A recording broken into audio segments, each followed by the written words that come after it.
This is going to be a comprehensive example problem where we will find the moment curvature response for the rectangular section shown below. We'll start by finding the uncracked transformed section properties. We'll use these properties to find the cracking moment and the curvature. Next, we'll find the cracked transformed section properties. We'll use our cracked transformed section properties to find our after cracking curvature. We'll also use our cracked transformed section properties to help us to find the moment and the curvature at the end of our elastic region when either our steel yields or our concrete reaches 70% of its ultimate compressive strength, which will cause the section to behave non-linearly. And then finally, we'll look at the inelastic behavior of our section. We're going to start by finding our uncracked transformed section properties. And we'll start by finding the location of our neutral axis from the top to the neutral axis. So we'll do this by taking the summation of our areas times the distance from the top to the centroid of that area. So we'll have this rectangular section I'm highlighting in red, which is our gross area, times the distance from the top to the centroid of that. And then we'll have the area of our transformed steel times the distance from the top to the centroid of the transformed steel. So putting this in numbers, we'll have the area of our gross section, 12 times 20, times the distance from the top to the centroid of that section, 10 inches, plus our transformed area, times the distance from the top to the centroid of that area. And divide this by the summation of all of our areas. So 12 times 20 plus 8 minus 1 times 2.37 to give us our y bar equal to 10.52 inches. Using this then, we can find our I uncracked transformed. And we're just going to use a parallel axis theorem to find this. So we'll have the moment of inertia of each one of our rectangular sections times plus the area times the distance between the centroid of that section and the centroid of our composite section. So we'll start with the moment of inertia of our rectangular section, 12 times 20 to the third divided by 12.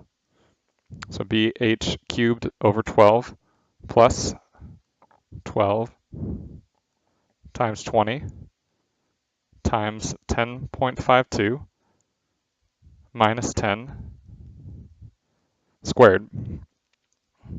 And then we're just going to consider the AD squared component of our steel. So we have 8 minus 1 times 2.37 times 18 inches minus 10.52 inches squared. So then this will give us an I uncracked transformed equal to 8,993 inches to the fourth. So we'll use these two values in our following steps. Next, we're going to use our uncracked transformed section properties to find our cracking moment and curvature. So we can start by finding our cracking stress. So essentially, we're going to find the moment required to cause a stress in the bottom fiber of our beam that exceeds the cracking strength of our concrete. So the cracking strength of our concrete is 7.5 roots F prime C, which for us is 4,000 psi. And then I'm going to divide by 1,000 pounds per kip to give us 0.474 KSI. So we can then plug this and our previous values into our M cracking expression. So our M cracking is going to be equal to 0.474 KSI times our uncracked transformed 8,993 993 inches to the fourth, divided by the distance from our neutral axis to our bottom fiber, which is 20 inches minus 10.52 inches, which will give us an M-cracked of 450 kip inches. So we can then find our curvature just prior to cracking. And we'll do this by taking our strain at the bottom fiber at cracking divided by the distance from the centroid or from the neutral axis down to the extreme tension fiber. So for us, we can find the strain by taking our tensile strength of our concrete, so 0.474 KSI, divided by our modulus of elasticity, 3605 KSI, and then dividing all this by our 20 inches minus 10.52 inches. And this will give us a curvature of 1.39 times 10 to the negative fifth radians per inch. So next we can look at the steel stress at this point. The steel stress can be found by taking the modulus of elasticity times the strain in our steel. And we can find our strain using the distance from our neutral axis to our steel and the curvature which we found. So plugging in our values, we know our modulus of elasticity for our steel is 29,000 KSI. We know our curvature, 1.39 times 10 to the negative fifth radians per inch, and then we know our Y value, which is 18 inches minus 10.52. So we can find our stress in the steel just prior to cracking, or just when cracking occurs, to be 3 KSI. Next, we're going to find our cracked transformed section properties. And we'll do this using the expressions that we have derived before in class. Essentially, what we'll do is we'll sum the areas times the distance between that area and the neutral axis above and set that equal to those areas located below the neutral axis.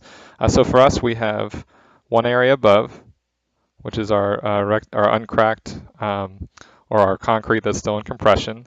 So that has an area of KD times B with a distance from the centroid to the neutral axis being KD over 2.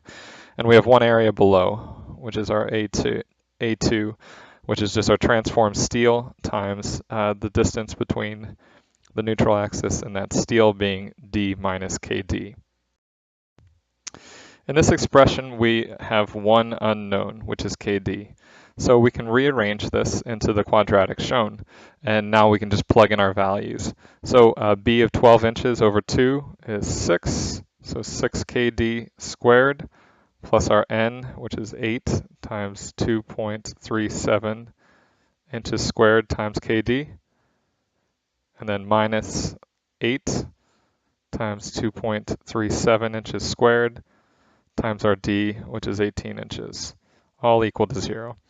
So we'll get 6 KD squared plus 18.96 KD minus 341 equal to 0. And then solving this quadratic, we'll get KD equal to 6.12 inches. We can then use this KD to find our I-cracked transformed.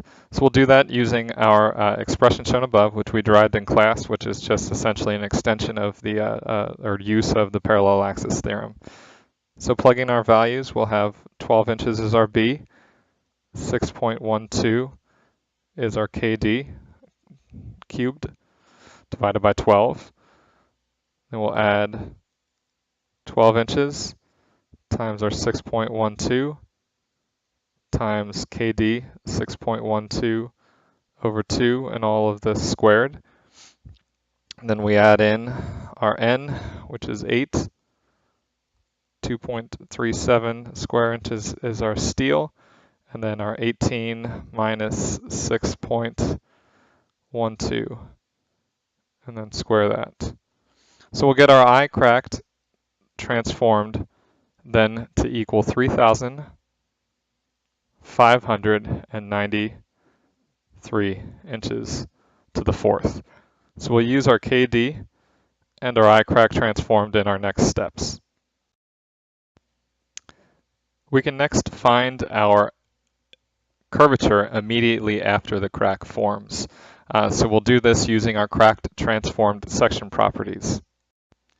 And we can remember that this point is when we move from the before cracking curvature to immediately after cracking curvature, and both of these are at our M cracked.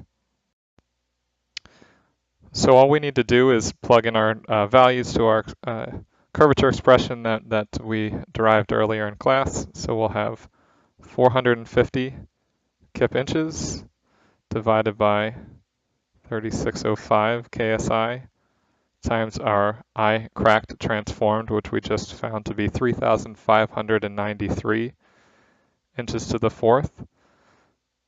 So we'll get our cracking curvature to be 3.48 times 10 to the negative fifth radians per inch.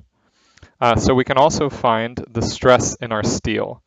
So we can use a similar expression as we did before with our modulus of elasticity for our steel, 29,000, our curvature, which we just found,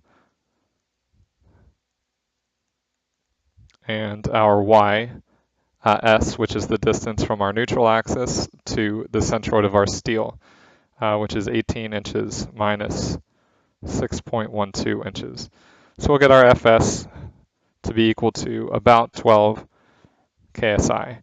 So what we can see is that immediately before cracking, when some of our tensile stresses are carried by our concrete, we only had 3 KSI in the steel. But as our concrete cracked and the stress was transferred to our steel, we increased to a stress of 12 KSI now in our steel.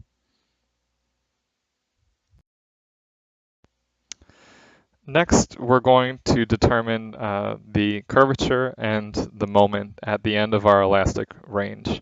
And this is either going to be when our steel yields or when the stress in our concrete at the extreme compression fiber, or I guess the maximum stress equals 0.7 F prime C.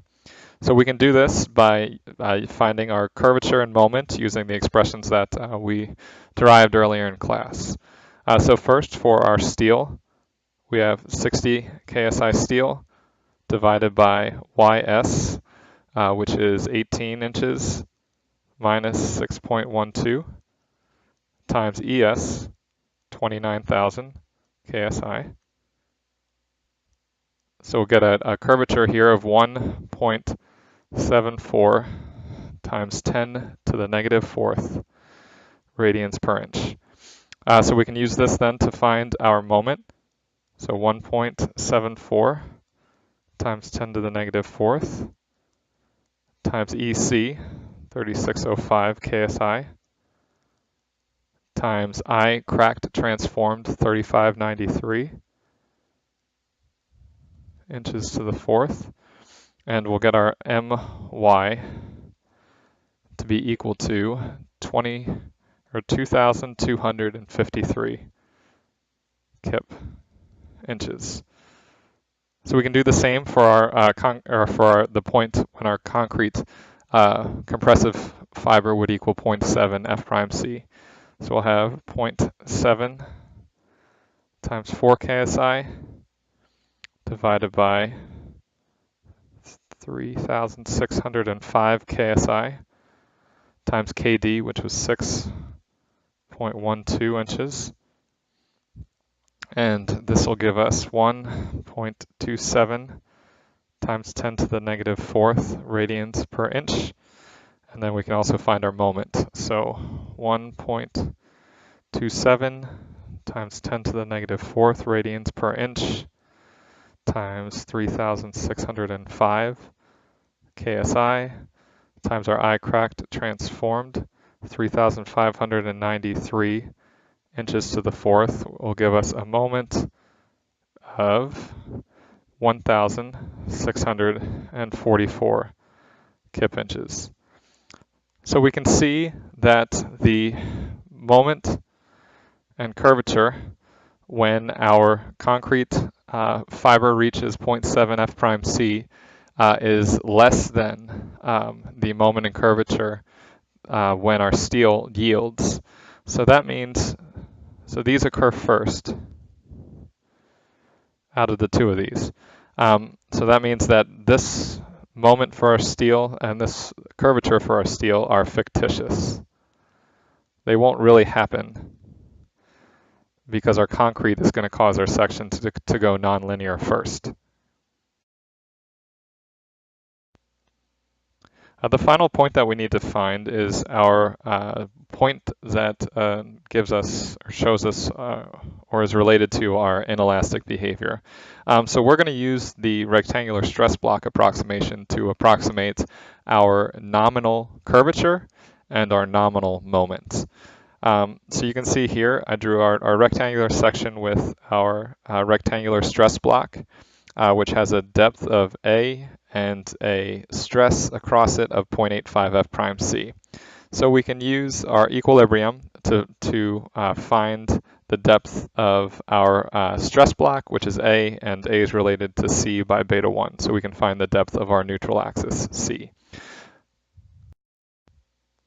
So plugging in our values, we can find C equal to 2.37 square inches times 60 KSI divided by 0.85 times 4 KSI concrete.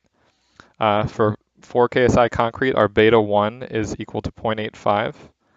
But remember that our beta 1 it will change with greater strengths of concrete. And then our B is 12 inches. So we'll find our C then to be 4.1 inches. So we assumed that our steel yields. So we need to go back and check and make sure that our steel yields. And we can do that using similar triangles. So epsilon S divided by D minus C equals 0.003 divided by C. And we can solve for epsilon S, and we'll plug in our values at the same time. So 0.003 times D minus C, so 18 inches minus 4.1 inches divided by 4.1 inches. And we'll get our epsilon S to be 0.010. So you can see that this is greater than yield, and we're right around the end of our yield plateau. So we're okay here. We can next find our curvature at this point. So to find our curvature, we'll take our 0.003 divided by C and assume small angle theorem applies. So we can get rid of our tangent. So 0.003 divided by our 4.1 inches, and we'll get our curvature to be 7.32 times 10 to the negative fourth radians per inch. And then finally, we can find our nominal moment. And we're going to do that by summing our moments about the centroid of our compression block. So we'll have one force, ASFY, and one lever arm, D minus beta 1 C. So plugging in our values, we'll have 2.37 inches squared times 60 KSI times our D, 18 inches, minus our beta 1, 0.85 times 4.1, which is our C, all divided by 2 to give us a nominal moment of 2,312 kip inches. So now we have our last point for our moment curvature diagram. our curvature and our nominal moment. If we put it all together, we'll get a table that looks like the one shown here, and our moment curvature diagram will be the one, or like the one shown here. So you can see that we found several points at 0, 0. Under no load, we'll have no curvature. Then when we load it, we'll be linear up to the point of first cracking. When we crack, as the stress is transferred from the concrete to the steel, we're going to get increased curvature without any increase in moment. We'll continue linearly up until the point where either our steel yields or our concrete in compression causes our section to go inelastic, which in our case was the one that controlled. And then we'll continue up until we reach our nominal capacity. And then in an actual section, we'll taper off to failure. Yeah, but you can see that I added a curve here in this class. We're going to assume just a linear behavior in between, but in our graduate level class, we can get closer to this actual curve. So that's how you find the moment curvature behavior for a typical reinforced concrete section.